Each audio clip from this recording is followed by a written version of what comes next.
Prosesi pemakaman pun dilaksanakan dengan cepat. Tante Lita dimakamkan di kebun belakang rumah kakekku, sekitar 200 meter dari rumah. Dan sampai saat ini makamnya masih ada. Dan yang aneh pada jasad Tante Lita, yaitu orang-orang menusukkan beberapa jarum di kakinya. Entah maksudnya apa, ibuku pun belum mengerti. Dan disinilah awal keseraman mulai terjadi.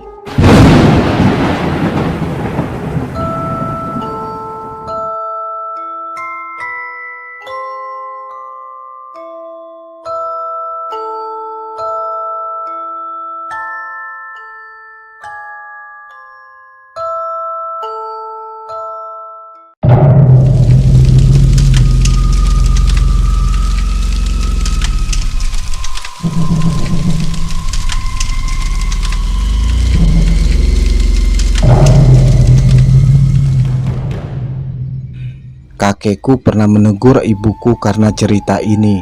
Ya, cerita ini dialami ibuku saat masih berusia 4 tahun. Walaupun sudah lebih dari 40 tahun yang lalu, tapi masih membekas di memori ibuku, meski telah begitu samar.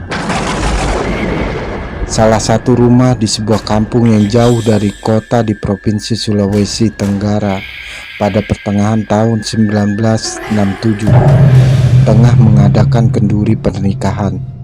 Ya, tepatnya di rumah orang tua ibuku, yaitu kakekku.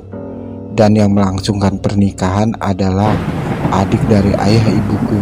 Lebih tepatnya yang menikah adalah tante ibuku yang paling bungsu, sebut saja Tante Lita.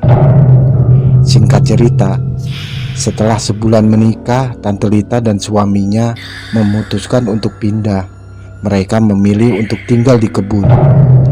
Sekedar gambaran, kebun yang dimaksud adalah sebuah ladang bercocok tanam yang letaknya di hutan sekitar kaki pegunungan dan jaraknya puluhan kilometer dari kampung. Di kebun ini mereka menanam apa saja yang hasilnya nanti dijual ke kota dengan menggunakan jasa angkutan tenaga kuda. Maklumlah, ini terjadi pada zaman dulu. Ya, begitulah kehidupan mereka. Konon, di kebun tempat mereka tinggal itu cukup angker. Ada sebuah pohon beringin yang apabila malam hari tampak dari kejauhan di pohon itu seperti menggantung puluhan balon. Di pohon itu terlihat sangat terang, tapi apabila diperiksa keesokan harinya, tidak ditemukan apa-apa. Namun terdengar suara samar dari atas pohon yang apabila dilihat cuma nampak daun-daunnya yang rimbun. Pernah suatu malam Tante Lita terjaga karena mendengar suara seperti babi. Dia menyangka mungkin babi hutan yang tengah makan tanaman jagung dan ubinya, dan dia keluar untuk mengusirnya. Tapi alangkah terkejutnya karena yang didapatinya bukan babi, melainkan sesosok makhluk menyerupai serigala dengan mata merah yang menyala. Hari pun berganti, minggu berganti bulan. Tante Lita pun hamil. Tak kala usia kandungan Tante Lita memasuki usia 7 bulan, Tante Lita sakit parah. Akhirnya suaminya memutuskan untuk membawanya balik menetap sementara di kampung agar Tante Lita bisa berobat. Tapi untung tak dapat diraih, malang tak dapat ditolak. Akhirnya Tante Lita meninggal dengan usia kandungan 7 bulan. Penyakitnya pun tak bisa diobati karena katanya penyakit itu dari makhluk-makhluk yang ada di hutan. Ada yang aneh saat Tante Lita dimandikan. Tiba-tiba saja kukunya memanjang sekitar 1,5 cm, yang membuat gempar seluruh penghuni rumah, termasuk ibuku yang masih berusia 4 tahun kala itu. Ibuku sangat ketakutan. Prosesi pemakaman pun dilaksanakan dengan cepat. Tante Lita dimakamkan di kebun belakang rumah kakekku, sekitar 200 meter dari rumah. dan sampai saat ini makamnya masih ada.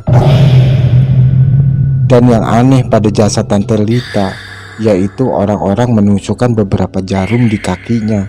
Entah maksudnya apa, ibuku pun belum mengerti. Dan disinilah awal keseraman mulai terjadi.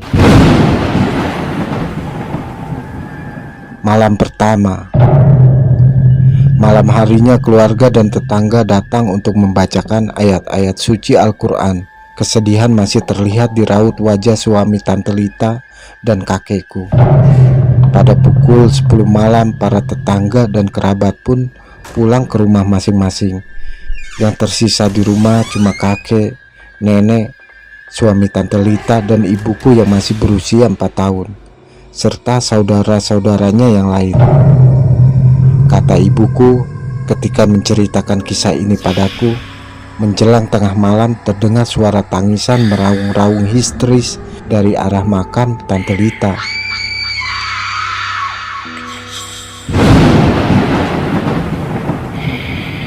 Tangisannya sangat menyayat hati sekali. Sesekali juga terdengar suara tertawa seorang wanita. Seluruh penghuni rumah yang ketakutan hanya bisa pasrah dan berdoa. Tangisan Tante Lita itu ternyata membahana sampai ke rumah-rumah tetangga lainnya. Terdengar suara tangisan pilu yang disertai suara seperti orang yang menarik daun kelapa di sepanjang jalan kampung.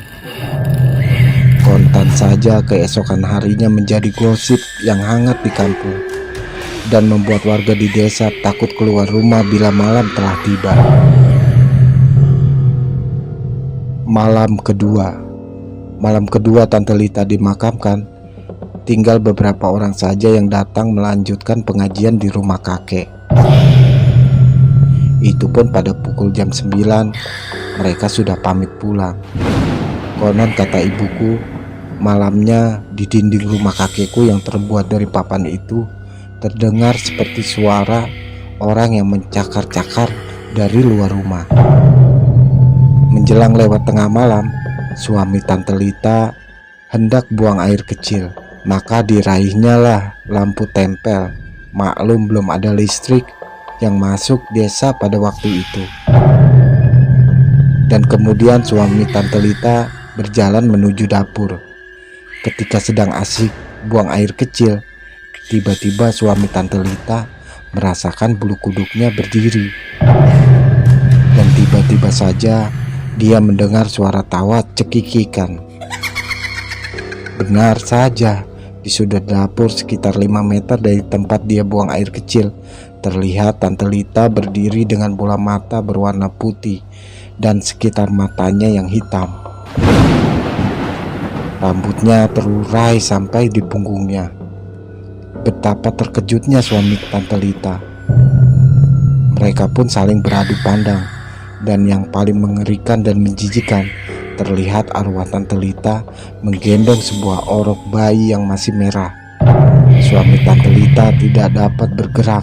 Mulutnya kaku, bulu kuduknya seakan mau terbang. Rasa cintanya pada almarhumah berubah menjadi ketakutan yang luar biasa. Dalam keadaan itu, terdengar cekikikan Tante Lita sambil berkata pada mantan suaminya dalam bahasa daerah kami, Kesini, kamu tidak rindukah padaku beserta anakmu ini? Kesini, gendong anakmu. Dan diakhiri dengan suara tangisan. Namun entah kenapa seisi rumah tidak ada yang mendengarnya kecuali suaminya. Dan dalam keadaan ketakutan itu, suami Tante Lita refleks melempar lampu tempel ke arah Tante Lita dan berlari menuju ke kamar kakekku sambil berteriak minta tolong. Kami sekeluarga pun terjaga semua dan berbondong-bondong menuju ke arah dapur. Namun arwah Tante Lita sudah tidak ada. Yang tersisa cuma lampu beserta minyak tanah yang berserakan. Tidak terbayang ketakutan seperti apa yang kami alami. Apalagi jarak rumah-rumah tetangga sangat berjauhan. kurang lebih 50 meteran dari rumah kakek. Akhirnya malam itu diputuskan semua berkumpul untuk tidur dalam satu kamar. Sesak dan berdesakan terkalahkan oleh rasa takut yang luar biasa. Apakah teror arwah Tante Lita berhenti malam itu? Tidak. Sejam kemudian setelah semua berkumpul tidur dalam satu kamar, tiba-tiba dari kamar tamu tempat suami Tante Lita tidur terdengar suara seperti orang lagi meninak-bobokan anak kecil dalam bahasa daerah kami. Sudah bisa ditebak suara siapa itu. Yang bikin suami Tante Lita makin ketakutan, tak kalah dari dalam kamar tamu terdengar suara Tante Lita berkata, Arman, anakmu cari kamu. Coba kamu kemari, coba kamu lihat betapa manisnya dia. Dan diakhiri tawa cekikikan Tante Lita. Dalam ketakutan itu tiba-tiba kakek berteriak dari dalam kamar, Lita, sebaiknya kamu pergi dari sini. Di sini bukan tempatmu lagi. Kami semua sudah beda alam dengan kamu. Dan suara Tante Lita pun tak terdengar lagi. Keesokan harinya sudah bisa dibayangkan betapa hebohnya di kampung. Bermacam-macam gosip beredar, mulai dari masalah mati yang tidak wajar, yakni dalam keadaan hamil, lalu gosip masalah tata cara penguburan yang kurang didoakan, hingga masalah tentang Tante Lita yang semasa hidupnya jarang sholat atau ibadah. Ditambah kakek sekeluarga yang kurang berpegang pada agama pada waktu itu. Akhirnya ibuku yang pada waktu itu masih kecil beserta saudara-saudaranya diungsikan ke rumah saudara nenekku di kampung sebelah. Hal itu guna mencegah hal-hal yang tidak diinginkan. Tapi tidak dengan kakek, nenek dan suami Tante Lita. Mereka tetap di rumah itu. Orang pintar pun dipanggil untuk memagari rumah kakekku. Maklumlah zaman dulu apa-apa pasti ngandelin dukun. Malam ketiganya di rumah kakek masih diadakan pengajian. Tapi sudah bisa ditebak, mereka para tetangga tidak bisa berlama-lama. Kali ini yang tersisa di rumah adalah kakek, nenek, suami Tante Lita, dan 2 orang saudara dari nenekku atau om ibuku yang datang menemani. Kebetulan rumah kakek terdiri dari 3 kamar tidur dan cuma 2 kamar yang ditempati oleh mereka. 1 kamar di ruang tamu dibiarkan kosong. Malam itu hujan agak rintik dan bulan agak tertutup awan. Seisi rumah pun mencoba untuk memejamkan mata. Namun beberapa saat ketika mereka semua mulai tertidur, tiba-tiba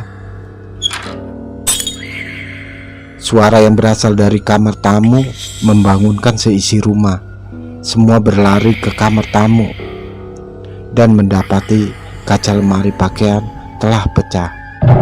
Dan yang lebih mengejutkan lagi, kasur dan spray sudah koyak seperti dicakar sesuatu. Kapuknya pun berserakan. Kali ini nenekku benar-benar ketakutan dan meminta diantar ke rumah saudaranya malam itu juga. Tapi kakekku menenangkan nenekku dan mengatakan besok pagi saja. Belum reda rasa takut mereka, tiba-tiba saja suara gaduh terdengar dari arah dapur. Kakek pun berlari ke kamarnya dan mengambil sesuatu di bawah kolong tempat tidurnya. Ya, sebuah parang yang cukup tajam. Lalu kakek melangkah ke dapur dengan pelan-pelan. Astaga, piring-piring dan gelas berhamburan di lantai dapur, dan di antaranya sudah pecah. Belum habis rasa penasaran kakek, tiba-tiba Herman! Terdengar suara teriakan nenek dari dalam kamar. Kali ini kakek, suami almarhum Tante Lita beserta 2 orang adik nenek berlari menyerbu kamar. Dan didapatinya nenek yang ketakutan sampai begitu lemas. Dengan terbata-bata nenek berkata sembari menunjuk ke arah sudut kamar.